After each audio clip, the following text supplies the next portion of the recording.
सोनीपत में शहरी निकाय मंत्री कमल गुप्ता ने नगर निगम की बैठक को संबोधित किया। इस मौके पर उन्होंने शहर के विकास को लेकर के कई बिंदुओं पर अधिकारी विधायकों से चर्चा की। उन्होंने कहा कि प्रॉपर्टी आईडी से कुछ खामियां थी जिनको लगभग दूर कर दिया गया है।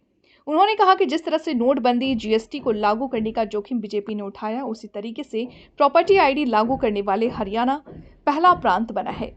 वहीं पत्रकारों से बातचीत में दिल्ली में चल रहे खिलाड़ियों के धरने पर बोलते हुए उन्होंने कहा कि केवल धरना देने से किसी व्यक्ति पर आरोप सिद्ध नहीं होते। आरोप लगाने और साबित होने में फर्क है। इसलिए इस मामले में कानून और कमेटी अपना काम कर रही है। अगर कोई दोषी पाया गया तो उसे सजा जरूर मिलेगी। उन्होंने कहा कि लोकतंत्र में धरना देना सबका मौलिक अधिकार है। वहीं सत्यपाल मलिक के प्रकरण पर उन्होंने कहा कि जब राज्यपाल थे तब उन्होंने आवाज नहीं उठाई। अब सरकार के खिलाफ इसलिए बोल रहे हैं क्योंकि उनके साथ में सत्ता चल रही है।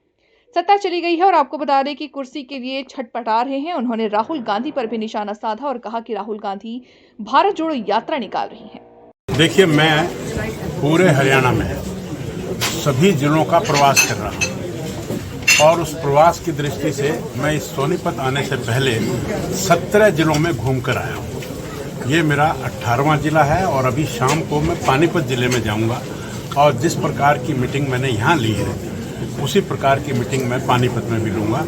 और इस मीटिंग में विशेष तौर से मैंने कई पॉइंट्स जो हमारे डिपार्टमेंट के हैं, अहम पॉइंट्स हैं, उनके बारे में उनका लेखा जोखा, उनमें क्या कमियां, कैसे उनमें सुधार हो सकता है, इस तरह की चर्चा हमने सबने की है। और हमारे आदरणीय सांसद साहब भी इस मीटिंग में रहे, हमें उनका आशीर्वाद मिला। हमारे 3 विधायक भी इस मीटिंग में रहे, मोहनलाल जी और सुरेंद्र पवार जी और निर्मल चौधरी जी, और हमारे चेयरमैन भी यहाँ पर रहे, सभी अधिकारी रहे। हमारे अम्बाला से स्पेशल वहाँ के कमिश्नर यहाँ पर आए। तो इसमें हमने प्रॉपर्टी आईडी में बड़ा हाहाकार, बड़ी गलतियाँ हैं भी, लेकिन पूरे देश में ये हरियाणा एक ऐसा प्रांत है जिसने ये साहस किया।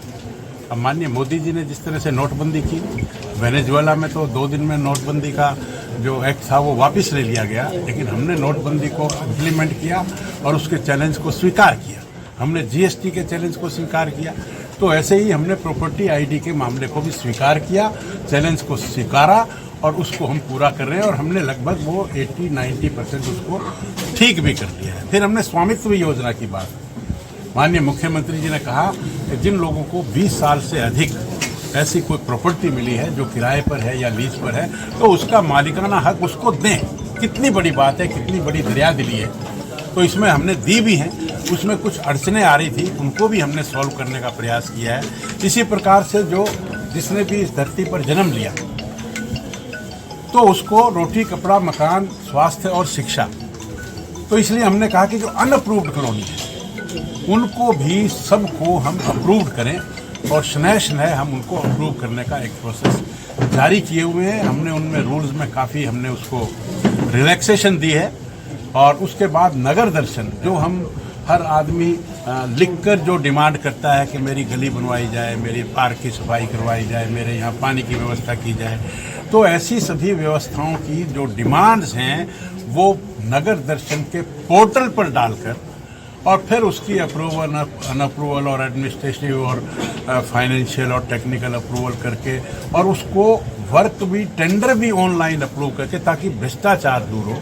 फिर हमने स्वच्छता की बात की, चाहे डोर टू डोर कलेक्शन है, उसका पूरा लेखा जोखा लिया कि क्या कमी है, कितने व्हीकल हैं, कम हैं, ज़्यादा हैं, कर्मचारी कम हैं, ज़्यादा हैं, ज़्यादा कैसे करेंगे, ये सब चर्चा करने के बाद फिर हमने बजट की बात की कि हर यूएलबी में कितना पैसा है, वो खर्च किया, क्यों नहीं किया, उसकी भी सारी चीज़ें। और फिर हमने ब्यूटिफिकेशन की बात की। हमने कहा कि कोई 10-15 किलोमीटर की सड़क जो है उसका चयन करें, उसको एक्सक्लूसिव चमकाएं। उसका डिवाइडर है, उसकी ग्रिल है, उसमें जो बड़े बड़े गमले हैं, पौधे हैं, सफाई है, पार्किंग की मार्किंग है, इस तरह से उसको भी चमकाने की बात हमने कहा कि हर निगम में 10 से 20 किलोमीटर, हर परिषद में 5 से 10 किलोमीटर और हर पालिका में, हमारे छोटे मोटे और बड़े शहर मिलाकर 88 है।